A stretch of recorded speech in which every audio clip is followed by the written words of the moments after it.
I hope you guys are doing well. My name is Savvy. In this video, I wanted to share how to create the best year of your life. And maybe that's kind of an exaggeration, but this is essentially the things that I started to implement from noticing year after year myself kind of delaying my level of satisfaction and contentment in life.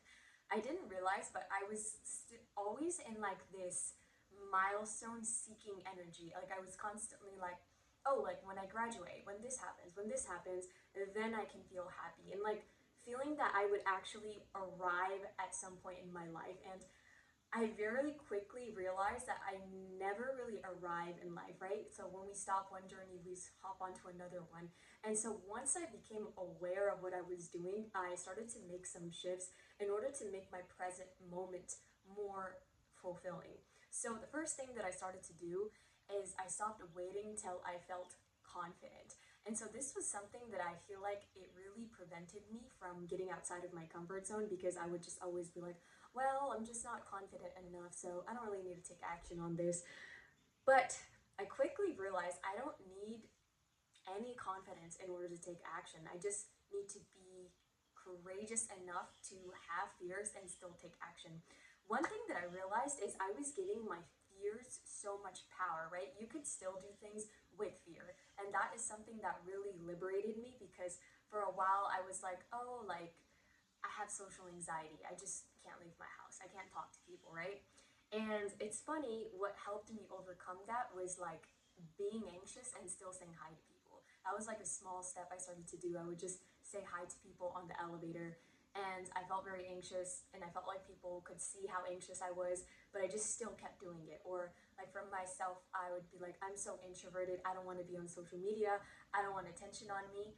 Trying to put myself out there occasionally. Like I posted a video and I'm like, I didn't die. No one really saw it. It's okay. I can still keep doing this, right?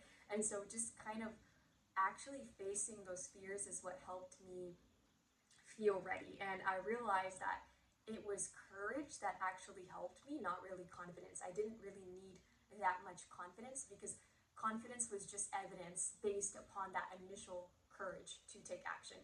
The second thing that I started to do in order to feel more fulfilled and satisfied is understanding what were my energy leaks throughout the day, what were robbing me of my vitality and just my overall sense of excitement towards life.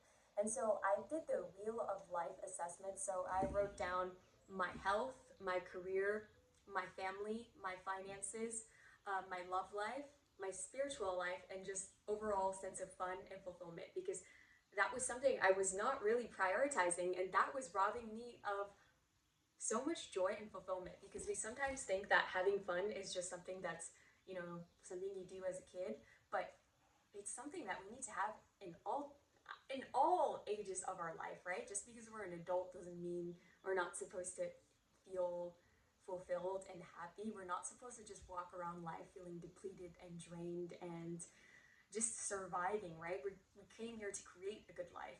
And so then what I started to do is I actually started to work on, I rated every one of those areas from 1 to 10. So what I like to think for the Wheel of Life, it's kind of like our tires in our car. If they're not in alignment, it's like we're not operating at our full capacity.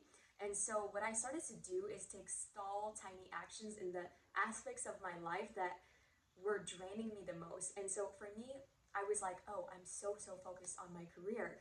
And so I thought the actions I needed to take were in my career, but I didn't realize the aspects that I had mentioned, like health or family, that were my lowest at a point, were robbing me of my energy to focus on my career, let's say. Or let's say, for me, I had never really prioritized friendship in my life. And working on those aspects that were lower actually gave me much more energy. And so once I became aware of where it was that was unconsciously leaking energy from my day-to-day life, I started to notice the aspects that I wanted more momentum and it started to feel easier. It felt less resistance and it felt easier to take action. So I would just take some time to assess where in my life am I feeling most drained by, and how can I work on improving that? Like for myself, with my family, like the dynamic was kind of robbing me of my energy because I hadn't lived with my family for a very long time. I had been away from home for like 5 to 6 years,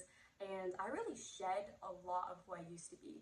And so I felt like I had to like, I was someone who just honestly never really had boundaries, and I was kind of like a huge people pleaser. So that was a huge shedding of identity for myself. And so I used to think that boundaries needed to be something that I needed to scream just because I had years of feeling like people kind of took advantage of me, and I had that like rage inside of me. And I don't know, like I just really just did not know how to communicate it in a kind and warm way. And I realized like I didn't have to be so hyper vigilant about having boundaries. It could just be something that's said in a kind way. Like I really had to work on how I communicated.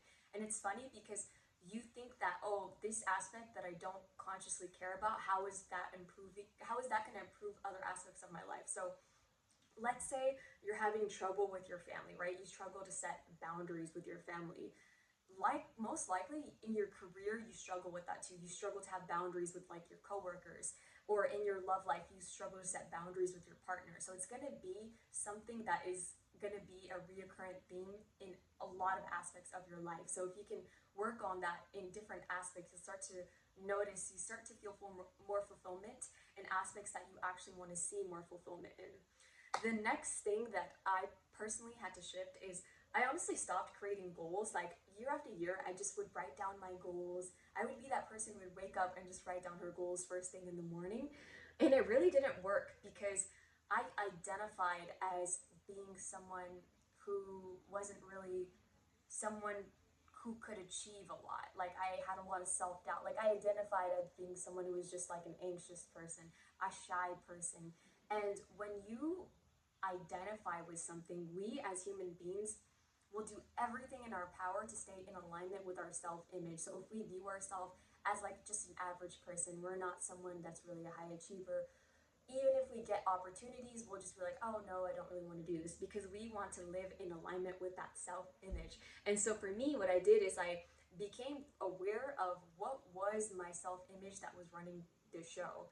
And then I consciously decided like what kind of person that I wanted to be, right? And this is not an overnight process. I know the internet can kind of say this, but like, I don't know if you guys have ever heard the phrase, neurons that fire together wire together. So you are wired to be a certain way that it's almost become automatic. It's all like, if for you it might be, it's automatic for me to be reactive. It's automatic, like every single time I scroll, I feel jealous. And it's like I don't want to feel this way, but it just happens because it's been practiced so much that it's almost an automatic neural pathway. So you have to essentially, what worked for me was interrupting that pattern. So whenever I would scroll and I would see something, I'd be like, ah, instead of feeling jealous, this is what I desire for my life. This is what I want to create. And so the more and more you do that, the more that neural pathway gets weaker and weaker over time. You don't have to do this drastic life overhaul. You just have to do slight pattern interruptions throughout the day.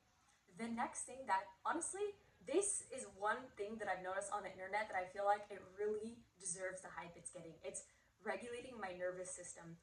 I was somebody who, my baseline was anxiety. I had like years and years of anxiety just being my norm, and I didn't really realize it because it was like high functioning anxiety. It actually led to more success in my life because I was so anxious. I always felt like I was really on top of things. I was very responsible, but it was like this overall sense of like really being very controlling with my life and not trusting life, and just being a huge control freak. And it was very hard for me to stop being that way just because I'd noticed all of my life was built upon something that, in a way, it wasn't really a healthy way. Like it was kind of a survival pattern, but it helped me create the life that I had up until that point. And I really had to start regulating my nervous system to realize like being calm is not boring. Like for me, for a while, like when I was really working on regulating my nervous system, a lot of my old habits just died. A lot of my ways of being just completely faded. And like I realized how uncomfortable I was with stability. Like I had really become familiar with chaos.